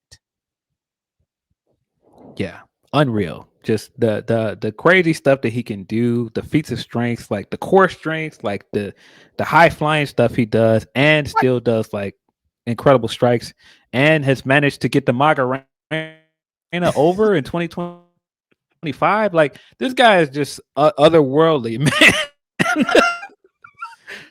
I didn't think that the Macarena was going to be a bit that he was going to factor into how he does this, but look at this. That spinning back fist that he hit on Takeshita and knocked his head off. It's like, what? When them two Bro. guys are in there together, Phil, we saw an amazing match from them already this year. But when their moments again in here, I was like, oh yeah, I want to see it again, I think. Yeah, yeah. This was so good. The level of talent in it, I think we'd expected it to be good. But like I said, to me, this was match of the night. Great atmosphere for it. The crowd was biting on everything that they did. All of the Oh yeah. big moves were getting loud reactions, and I think that made the match even better. Um, like I said, we get an idea in this match of how big of a star Okada is, but just just how he wrestles, just how everything has an intent to it. Just like I said before, this guy will wait every time for you to make a mistake, which ironically was his undoing in this match. I thought that that was a great touch as well. Um, but he does it every time. He'll wait for you to make a mistake and he'll pull this move out of nowhere. Some of the drop kicks he hit in this match and some of the moments where he looked to capitalize, you just know just how dangerous this guy is. The second he gets a chance, like there was points towards the end where he was trying to lock in the Rainmaker, and I was just like, oh, that might be it. Like, because once that guy starts smelling blood, it's different. But like you said, Bandito is Bandito. Like I said, really happy for the reaction that Brody continues to get. Just how well he looked in this match, how well he performed in this match.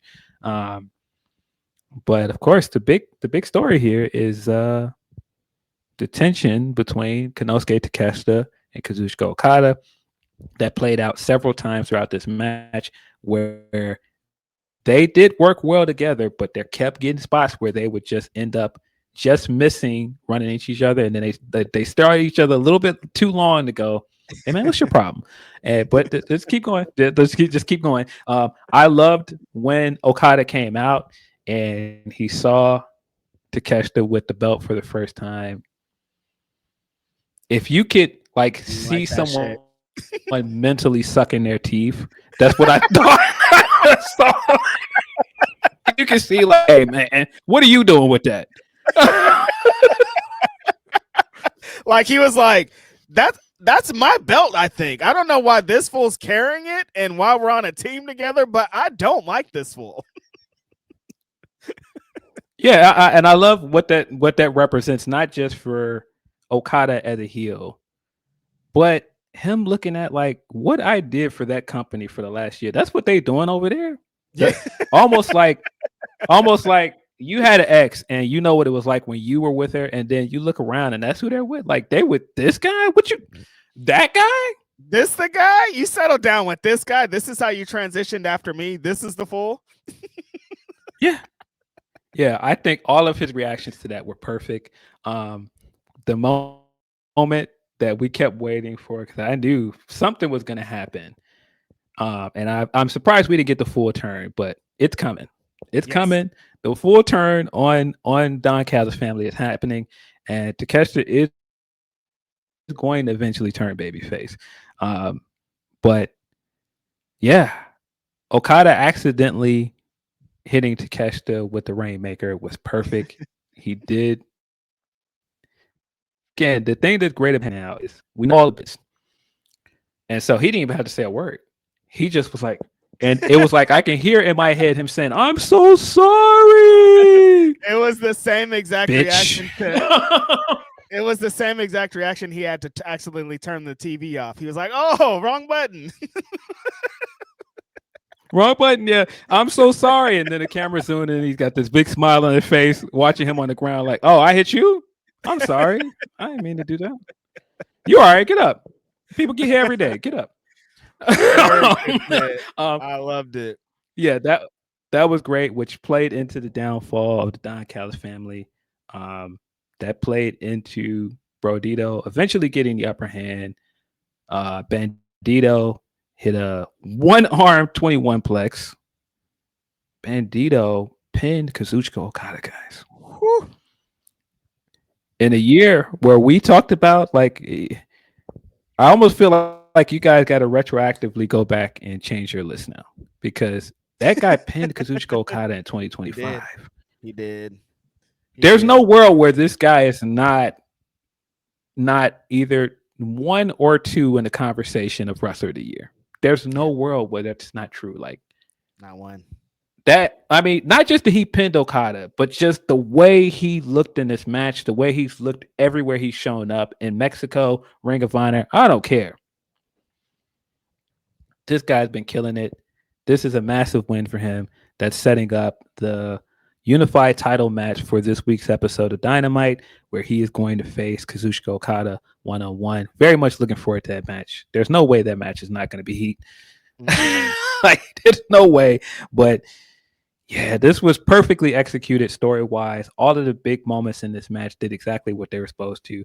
Brodito's Cinderella story still feels fresh and new.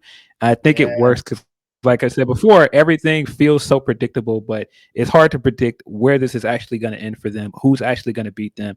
And we've established in this show that the tag division is back. There's so many tag teams that can come for them now. FDR Yes. eventually could come, the Young Bucks. There's so many different angles that they got to look at, and I'm excited. I'm excited for what this means for the remainder of the year for this tag division. Yeah, I love the story that played out in this. Like, predictions were we felt like Bandito was going to get the victory over Okada. So for that to be executed was great. I didn't know that they were going to go immediately into a unified title match, but that's great. I talked about how Dynamite needs more singles main event matches with some stakes. That's a singles main event match with some stakes. Two of the best wrestlers in the world. That should mean a lot. And yeah, I want to just reiterate what Phil was saying. Brody King has came out of this looking like a massive star. Every bit, the abolished ice shirts, what was attached to that, coming on with Bandito and doing this amazing run, having these great matches, cooking in Mexico with Bandito.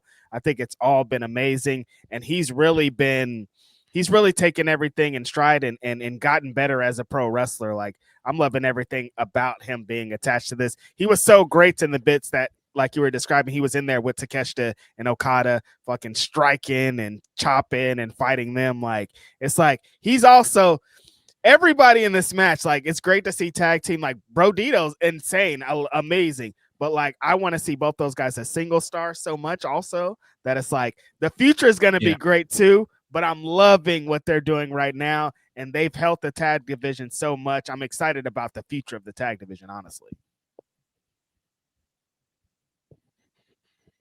Yes. Yeah. Brody at this point, I just feel like it's inevitable. His inevitable singles run is gonna hit.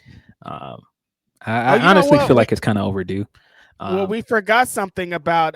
Speaking of, I kind of want to go back a little bit. Jurassic Express and the Young Bucks. After the match was over, Phil, that fucking pop for Kenny Omega. Oh my fucking god, that shit was crazy. Yeah. I mean, it's Kenny Omega. I think people want Kenny to be okay. They want him to be healthy enough to go and have the big one-on-one matches. And I think it just felt good with seeing Kota Ibushi go down to see Kenny. Damn Kota. Damn Kenny. Kenny is definitely in his 03 Triple H phase right now with his look. So good to him.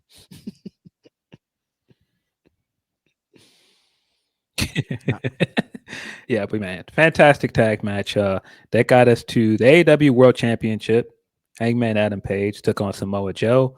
I've enjoyed a lot of this build. I don't think it's been a perfect build, but I think it did what it was supposed to do, and I very much was not surprised by the aftermath of it with what has been being set up for the past few weeks. Because Samoa Joe's whole thing has been, "Hey, you're a paper champ, man. Like, yeah, you're champion, but you're only champion because I helped you win that belt. You're only champion because other people had to step in and help you."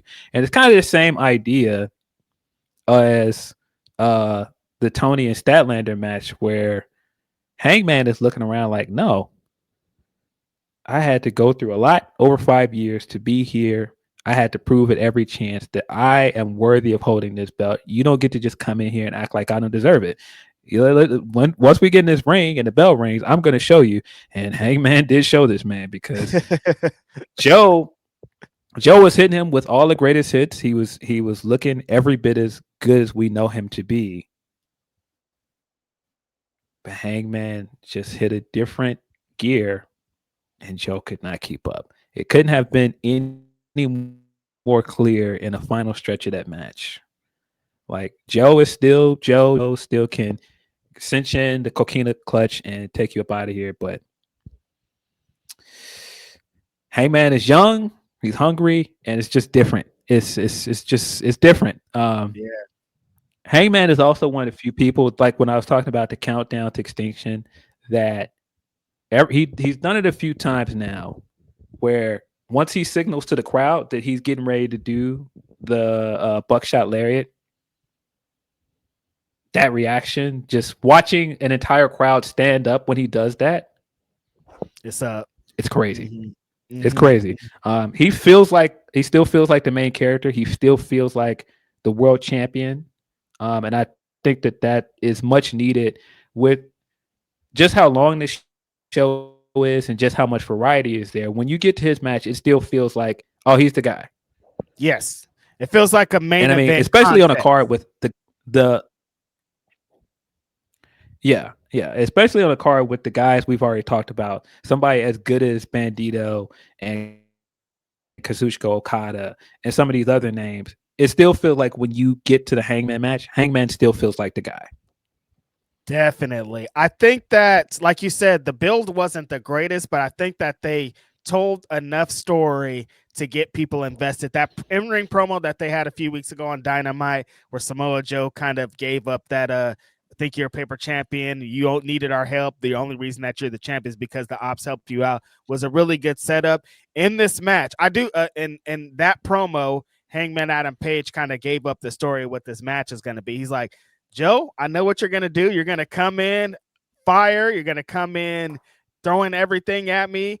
It's going to be tough for a lot of this match. He's all, but I'm going to do what I've been doing. I'm going to do what I did to win this AEW World Championship. I'm going to weather the storm, and then I'm going to fucking fire back at you so hard that you're not going to be able to do it. And that's exactly what it was. Him being like, just kind of letting Samoa Joe wear himself out, essentially. He kept teasing the big moonsault, and Joe would have to run out of there, run to a different place, slide into the ring. He had Samoa Joe on his he was on his wheels the whole time, just kind of keep moving, trying to get out of the place, like you're saying. And I think it played into that strategy of Hangman Adam Page wearing him down. The fact that he had to use 3 buckshot lariats to finish Samoa Joe also, though, told a really good story. And I like the match a lot. I think it established Samoa Joe and where he needs to be. But like I was saying earlier, I think the aftermath of what happened even enhanced the match even more.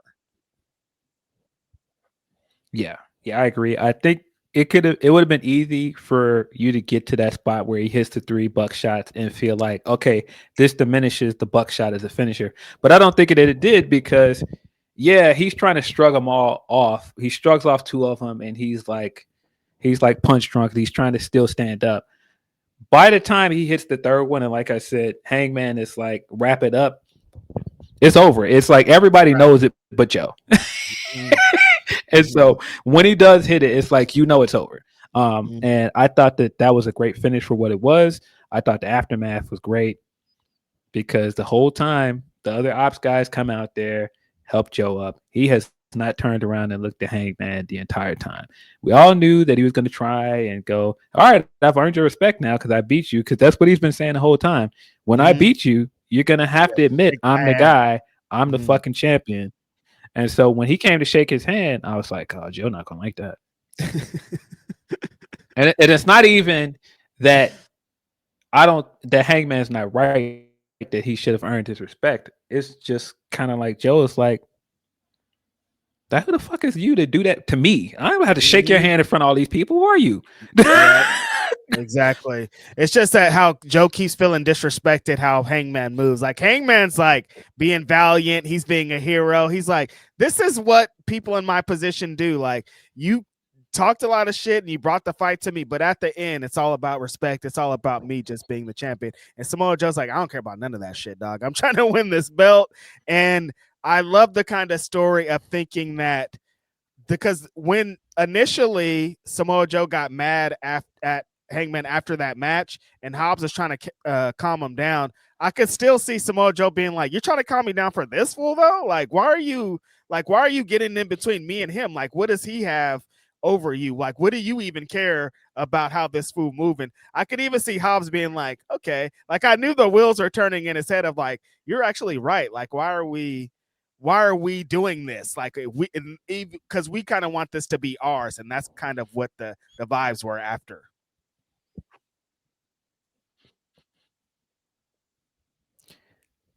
I don't know that this is intentional, but I do think that there's a nice little piece of meta commentary here about the criticism of Hangman at one point was that he doesn't give it up to OGs. He doesn't feel like he has to respect their advice. He doesn't have to play into traditions and all these other things. And I think that there's energy to this of Joe being like, I'm your OG. I helped you win that belt. So the thing you should be doing is just giving me my match and giving me that belt. You had your little moment. You got your win over Mox at the pay-per-view. This is me. I'm your OG. Mm-hmm. And at every turn, Hangman keep looking around like I ain't gotta respect all of that. I'm the champion. You gotta respect Yep. me. Mm-hmm. And I think I don't know that that's intentional. Don't quote me, but it does kind of have that same feel to it of all of these old guys act like because you've just been doing this for years and you got a name, I gotta respect you, but you don't have to respect me and what I'm doing.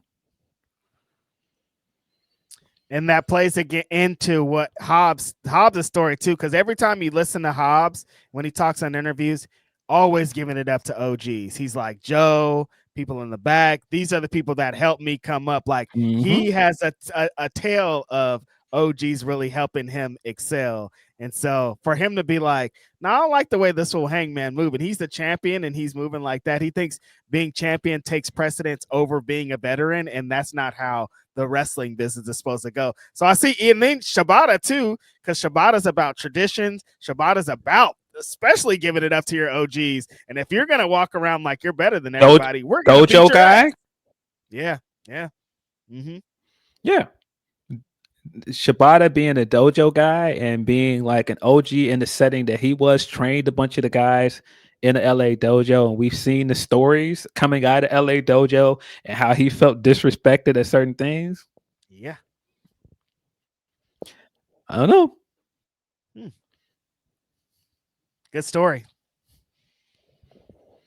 Like I said, I could be reading too much into it, but the signs are there. The signs are there. I thought that this was good for what it was. So I think Yeah. at this spot in the card, it was risky to not putting on as the main event, but I don't think anything was going to get a louder response than the surprise we got at the end of the main event. So I thought it worked out for what it was, and especially with some of the stuff that played into the main event. I thought it was fine with where it sat, and it didn't feel like it was less than for the spot on the card either. Right. Yeah, because at first it was like, well, they're not putting the world title in the main event. That must mean they're gonna do something wild. But you don't want to follow up what they did with like just a regular one-on-one singles world title match. It would have been it felt weird. I think this was the right place for it on this card. Yes. Main event: Darby Allin took on John Moxley in an I Quit match. Coming into this match, I was very concerned about both of these guys, knowing Darby and how crazy Darby is. Yep. um, Mm-hmm. but I also wasn't sure how you were going to put this match together in St. Louis because the Missouri State Commission doesn't allow blood and they don't allow certain things that you'd expect to happen in these kind of big stipulation hardcore matches. So I was like, how is this going to work? Turns out these guys are going to do a bunch of inventive ways to punish you, to basically torture each other. Moxley basically acting like a terrorist in this match and doing like traditional torture things here, like doing basically using the skewers like bamboo shoots. I was just like, no, stop. Didn't like it. um, Don't like no part of it. Was very disgusting. Yeah, John Moxley turned into like the Saw dude. Like he's like, cut your leg off before I'm like, this is nasty, dog. You putting skewers underneath his fucking fingernails. Like when he brought him out, I was like, oh, skewers in the head. We've seen that before. That should be something. Nope, that's not where they going. They had to go a different way. yeah, I didn't even know the athletic commission thing was a thing, but now it makes a lot of sense. yeah, because the second he pulled the skewers out, because we've seen Mox in enough matches where the skewers came into play. I'm like, well, what are you gonna do with those? You can't bust them open. You can't puncture them with those. So it was an inventive way to get around that and use the Mhm. skewers, but I don't need to see it ever again. I don't want to see it. I don't need to see it ever Yeah, again. it was That gross. also played into the whole fishbowl spot and him trying to basically waterboard this guy without a towel and everything. Just I was like, I think we've seen enough. I think he can just quit. I love like just the dynamic of Darby of being this guy that's just like, I don't care what you do to me. This company means more to me than anybody else. And it doesn't matter if you try to fucking burn me alive, you try to hit me with a car, you try to throw me down some stairs. I'm just gonna keep coming back. And he did that multiple times throughout this thing, bro. When Claudio got in there and heaved that guy out of the ring across the tables, I was like, it's okay, dog. You can just say I quit. It's enough. I don't. We saw a human man's body flung across the goddamn arena onto an announce table. I was like, that's about the safest, best case scenario Darby could have landed on it, but he's still being violently thrown to the outside of the ring with no cares in the world, no nothing. Then Pat gets No. up, drags his dead body to the other side of the ring, and Moxley essentially brainbusters him to the floor. Like he hit the table, but like he hit Through two mostly the tables. floor. They're very disgusting Yeah. stuff. Yeah. There is no way to brace yourself for being thrown out of the ring like that. No. There's such a danger. Like that could have gone so wrong. I was just like, it's all right, man. It's all right. It's all right, Darby. You could just say I quit. But yeah, they are just out there giving it to this guy. They are beating him up, like doing everything but setting him on fire. I died laughing at one point when Darby comes out with the lighter fluid, sprays it in Mox's face, and starts spraying it all over him, dousing him with it. And then the Death Riders come out, and then he starts spraying him in the face with mace. And eventually, they subdue him, get the lighter fluid away from him, so he can't set them on fire. But then Mox starts like using a towel to wipe himself off, and I was like, I don't think that's how lighter fluid works. I don't think you could just wipe lighter fluid off, and Wiped that it off. negates the fact that it's still flammable. It's not water. You can't just wipe it off like it's water. No, this is still a flammable substance that's on you. Yeah, bro said, throw me that white towel, man. I'll just like get my shoulders and my arms, and everything will be fine. Everything will be fine. Then that led to him grabbing the taser that Darby Allin had in his thing, and I'm like, all right, I see what's going on here. This is going too far. This is too much. We've surpassed pro wrestling. We're now into disgusting BDSM or something. I don't know. Yeah, no, that's exactly what I was thinking. Pile driver finisher. You taking the towel and spreading it. That isn't helping. That's making it worse. He's You're putting it now more over his spreading body. this flammable. You're making it worse. Like that, you wiping yourself with this towel. It's not helping you. Mm-hmm. Very silly. But yeah, very, very insane match. Very dangerous spots throughout this thing. This setup.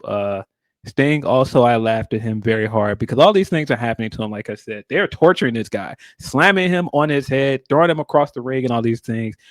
Like I said, basically waterboarding him. And then after this, finally Sting pops up out of the dark with his bat up pointing at people. I'm like, bro, why didn't you come help him a long time ago? You watched this guy get thrown out of the ring, and you didn't go, hey, enough. Let me go help my friend. This guy is using your crows and his entrance and all this other stuff. He's saying all this time, man, Sting is my hero. You just let this guy get tortured. He's not helping him at all. He finally comes out there pointing the bat while he's like struggling to breathe. His makeup has been washed all off his face, and he's done it. Oh, thanks, Sting. I'm glad you finally came. Sting threw this dude a bat and left. But that's what made it funny as well. He's like fighting everybody off, hitting them, and then he's just like, "Here, kid, here's this bat. I know I've just been watching you get tortured backstage. Here's this bat. This bat will help you out. See you later, pal." Sting came out and did his part with his white hair. He's like, look, I'm gonna do my bits. Take this bat and get the fuck out. I'm gonna break down this little fish tank and then it'll be chill. You'll be out of here.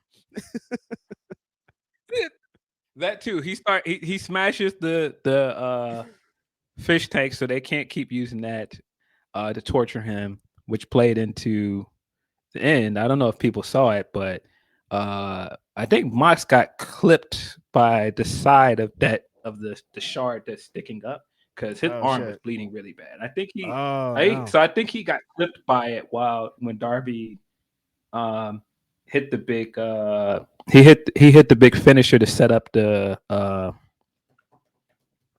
coffin drop. Mm-hmm. And if something happened, I think he clipped the side of that fish tank because, like I said, his arm was bleeding pretty bad.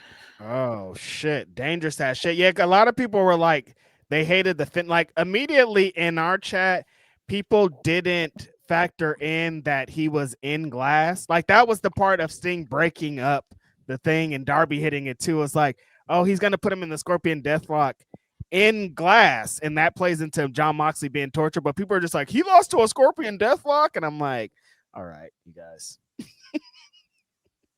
No, he got dragged throughout the glass, and then I don't care how many times we see it. It is never not funny watching Mox do his big strangulation cell that he does. Yeah, he's just like clawing for life and like, oh, let me go. It's funny every time he does it, man. Because he turns into a completely different person. It's always so funny. Like, he's like a badass. He's like every time, 99% of the time we see him, he's like this badass fool. He's menacing. He does these promos, but then as soon as he starts getting choked, he like turns into like the most helpless person in the world. Yeah. I think this match is going to get the mileage with the kind of people that like this stuff. I could very much see someone not liking this match, though. Yeah. Totally. I'm still on the fence with it. I think they found a good way to get around the Missouri State Athletic Commission. I don't know if it necessarily worked. I think it did what it was supposed to do for Darby. I don't know where you're going to go with Darby from here. Is this still leading I think you needed a way to close this loop.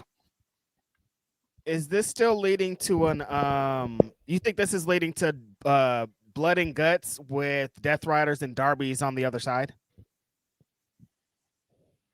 Maybe.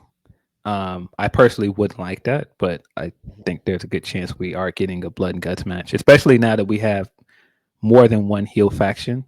Mm-hmm. Don Callis family could also be the other side too. Yeah, that's true. And Ops. The Ops are in play. The Ops are heels now. Mm-hmm. So I think part of the reason the Ops turned is that because that's going to play into blood and guts. I personally think they should just do one blood and guts match. I think they should just let the women have the blood and guts match this year. I don't think they should do two blood and guts matches, but I could definitely see that happening. Because like the women feels like the story's been told to get to the blood and guts match, and I don't think it's mostly been Darby versus the Death Riders. Like he don't even have no friends. Like who's gonna be in there? Like they're gonna have to like create some things, and it'll be fine. And people like blood and guts, but I would like it better if they just did the women's match. I don't think they will though. Yeah. Like I said, I wasn't the biggest fan of everything in the main event. I think it served its purpose. I can again understand people that may not like this or feel like the finish was flat. It was just so hard to. It would have been so hard to do something that looks crazier than all the rest of the stuff that was done to Darby throughout this match. But I also think that's kind of the point that Darby was really true to his word of you are going to have to do any and everything to make me quit. You don't have enough in your arsenal to make me quit. Meanwhile, that's what Mox was telling him in the segment Wednesday. Like, you ain't have enough to make me quit. And he just made him quit with a basic strangulation move. So basically, Mox, for everything he's been saying all this time, was selling wolf tickets, which is the point. Yep. He's a heel. Yeah. He's a big hypocrite, and I do think Mhm. that's going to play into the rest of the Death Riders turning on him because I do Mhm. think that's going to happen. I think so too. Their energy. Claudio keeps like, I don't know. His looks are like he's getting annoyed. He keeps giving these side eyes. There's something about the way that Pac has been moving since he's been back Mhm. to. Mhm. I think they are subtly getting more and more tired of Mox. Um, and when you look at it, it's like, oh, we're following you because we thought that there's a destination here, but we basically are just like your goons. We go and beat up everybody for you, and then you pick up the win and get all the glory for it. Yep. It couldn't have been any more funny. Mox is one of the most unintentionally funny wrestlers ever, bro. When they did that whole segment in that jail, and he's sitting there talking, and then out of nowhere, Pac slams Darby's head against that window and starts beating him up, and Mox is sitting there looking the other direction, like, bro, I was in tears laughing at Mox, bro. Look in the other direction the whole time, like, yeah. Mox is very unintentionally funny. He does bits like that all the time, like little things. Like when he said damn when Daniel Garcia was talking shit to Nigel, it's like he gets his little bits off that hit super hard for sure. Yeah, I along with his sell that he does when he's getting strangled. When he starts walking back and forth and talking trash and start like shaking his head around, it kind of reminds me of the TV show Rock when he's pacing back and forth. When Mox starts pacing back and forth and talking shit, it is so funny to me every time he does it. He did some shit talking in this match. He's like, "What do you fucking mean, ref?" Like when he was getting into him, he's out of his fucking mind. Like Mox is a funny ass wrestler. Hilarious. But yeah, pretty good pay per view. I think that I liked this it. is up there with Double or Nothing for me. It's one of the strongest pay Yeah. per views this year. I think it really helped that this was a variety show. I really love the tag division is back. The tag division is cooking again. The women are cooking. There was a lot to like about this. I just I want the TV show, the weekly TV show, to be a little bit better, but pay per view is really good.